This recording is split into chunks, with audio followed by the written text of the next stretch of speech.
Electric સિટીમાં પણ સ્ટાર્ટઅપમાં આ વખતે જે નવું સ્ટાર્ટ કર્યું છે એમાં ઘણા બધા લાભ આપવામાં આવે છે 50%, અને ખાસ કરીને હવે ગ્રીન એનર્જીમાં ઘણો બધો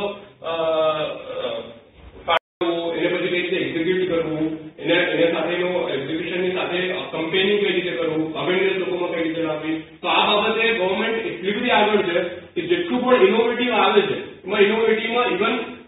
શું કહેવાય એ પ્રકારના જે अमेंडमेंट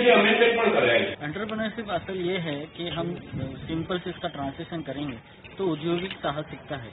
यानी मुसलमानों स्टूडेंट्स के अंदर, यूथ के अंदर जो मायूसी है या जो मायूसी लाने की कोशिश की जा रही है उसके अंदर वो स्किल्स मौजूद है, उस स्किल्स को हमको स्ट्रक्चराइज करना है, चैनलाइज करना है, ताकि हम मुस्लिम कम्युनिटी के साथ साथ हम देश में एक अव्वल दर्जे के नागरिक बन पाए। कम्युनिटीज़ के अंदर हम चाह रहे हैं कि अपने अंदर जो एंटरप्रेन्योरियल बिहेवियर है उसको हम उजागर करें, रिस्क लेने का फैक्टर उनके अंदर है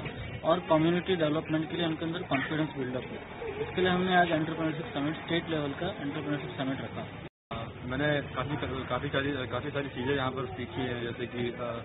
जब हम बिजनेस शुरू करते हैं तो हमको क्या क्या चैलेंजेस आते हैं, उनको कैसे फेस करना। फिर एक लोगों के अंदर ये चीज़ें होती हैं कि बिजनेस शुरू करने के पहले उनको एक फेलर का फियर होता है कि भाई हम सक्सेस नहीं हुआ तो उस फेलर को कैसे ओवरकम करना।